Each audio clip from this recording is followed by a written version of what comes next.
Hi there, welcome back. So now that you have eliminated your notifications, you have trimmed down the number of apps you interact with for chatting, the next thing to do is to separate the sound of your notifications by type, group, or person. To give you an example, when smartphones became the principal tool of communication in the workplace, they improved our speed of communication, our exchange, and overall efficiency, but they also decreased our privacy. Your boss or colleagues now find it much easier to text you at 9 or 10 p.m. or even 11 p.m. at night, completely disregarding your off-work time or your personal time at home with friends or family. To me, work is work. And when I'm done with work, I do not want to hear anything about it until the next day. I don't want to hear anything from you.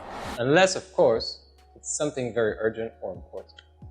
But before I applied the audio recognizing technique, every time I received a notification from WhatsApp after work hours, WhatsApp being my main tool of communication, I would always feel anxious or stressed because I would not know who was texting me, but also because I could not tell the difference between work-related messages or social-related messages. That is why after reducing the number of notifications overall and chat apps, the next thing is to assign certain message ringtones for certain categories of people. You will therefore have a different ringtone for friends, a different ringtone for family, and most importantly, a different ringtone for your work, which is often the main area where S tends to appear. So the next time you're relaxing at home and hear the friends or family ringtone, you do not have to stress over the fact that work is calling. And you can ignore your phone a little bit longer. And this works the other way around too. If the main source of your stress is coming from your friends or your family, then the same applies to them. What's also great in assigning specific ringtones to the more important people or groups in your life is that it will put your mind at ease if you are in the middle of doing something else. You don't feel like answering the message right now. You will also not need to feel stressed or guilty about not knowing who is calling you or messaging you. Finally, since you will know the source of your message, you do not need to distract yourself and stop whatever you're doing. For my case, for example, I like to know if my boss is texting me directly because I know he expects some kind of answer sooner than later. And I also like to know when my wife is texting me, because to me, she's priority over anything else. It is also much easier to explain to people if you're in the middle of a dinner or a social gathering the reason why you need to take this.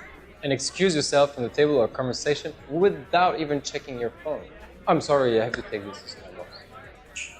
In and out. Oh, that must be my boss. I can't stay. So, for the next time, instead of just blindly looking at your phone for every single ring or message that comes up to check who it is, which is very impolite by the way, you will now be able to know from who and for what the message is about, without even checking your phone. Think of it as a way to organize and control your emotional reactions to the ringtones and notifications coming your way. But more importantly, look at this technique also as an additional step which will prevent you from looking at your phone any more than you should be. Because if you remember, the less distracted you are, the better you will feel and the more efficient you will be.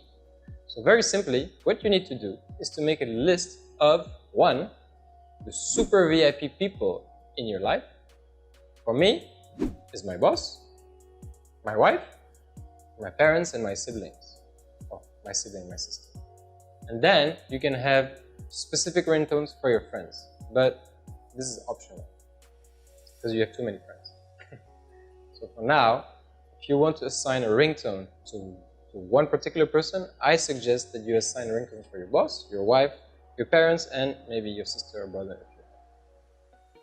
Then you have your specific work groups or social groups. Basically, on WhatsApp, I'm part of many different groups. For work-related, family-related, friend-related, all right? So you want to have a different ringtone than the one you have for individual people or groups. So basically, I will have one type of ringtone for all the work groups, and I will have one type of ringtone for all the family groups. And I don't put any ringtone for friends, because already for me 5 ringtones is enough, and there's too many friend groups for me personally. So bottom line, I would suggest to keep not more than 5 to 6 different ringtones, as you might get confused. But in the end, you can adapt it to however you like. There is no right or wrong here. As long as you are able to recognize and identify different messages or calls when they come, then you're all good. On my phone, for example, I have specific ringtones only for messages, because I receive more messages than calls. And usually if I have a call, I'll just answer it. But again, you need to adapt this to yourself and find what best works for you. If you want to have 13 different types of ringtones and you can handle recognizing each one of them, go right ahead. Right? I tried this once, it didn't really work out for me, but again, adapt it to yourself.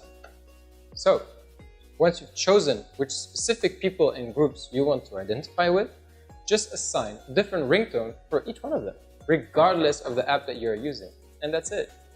It might take you a week or two to recognize and remember which ringtones corresponds to which person or group, but in the end, you will be more in control of your incoming messages and calls.